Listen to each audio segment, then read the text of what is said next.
Welcome to Programming with Adam, and in this video we will be doing more LeetCode questions. So we got to the remove duplicates from a sorted list 83. So it looks like this. So that's the description. You basically have a sorted list, and then you have to remove duplicates. So the idea is just going through, and then if you see one that's identical to the previous one, you route the arrows around. So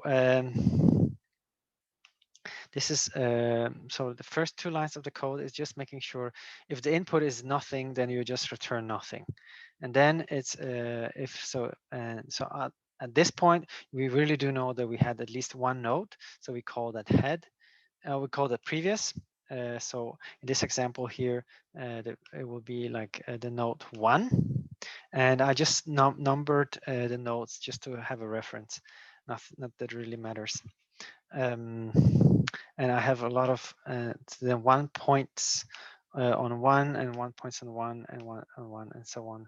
The node 4 containing value 2 points on the node 5 containing the value 3 and so on. Right? Okay, so we now and current is just the one that the head the head points at, or the previous one points at. So you can see the current is the next one in the in the list, and you see there are actually okay. So the same. So now if the current one, so if is not empty, so if we are not at the end of the list, then we have to do something, right? So what we have to do is basically like if these two are different, we do nothing, and we are just so that's the else here. So we are just moving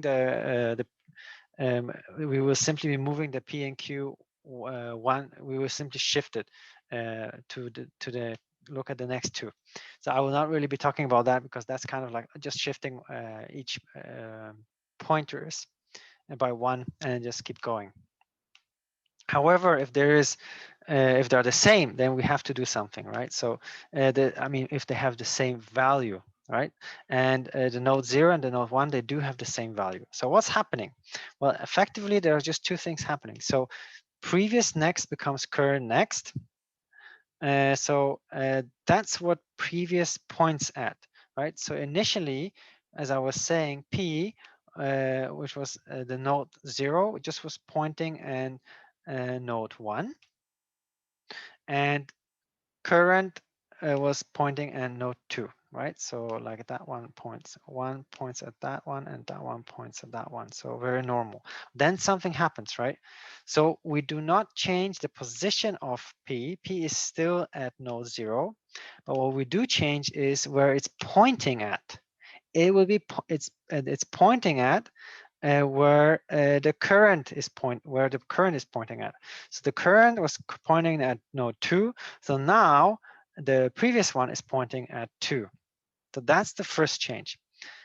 So and then somehow the previous one doesn't see node 1 anymore. It is going straight to point at node 2. So that's what's happening. So in some sense, that node kind of disappears, the node 1. Well, except that C is still node 1, right? And that's the second update. We are forgetting that in node 1 entirely by moving the pointer current to current next. So now the second thing you do is, so C becomes node 2. So we are now actually right there. So effectively, we have completely removed that thing because P, and the previous one is now pointing at node 2, and C is really now the node 2 that P is pointing at. So so now P is pointing at node 2, which is actually equals to C. And then C is pointing at node 3. So that's it. That's how you remove it. And doing that, we can see so I submitted that, and you can see that it is best possible in terms of space, and it's really, really good in terms of speed, and I think that's probably the best you can do. So I will stop the video here, and yeah.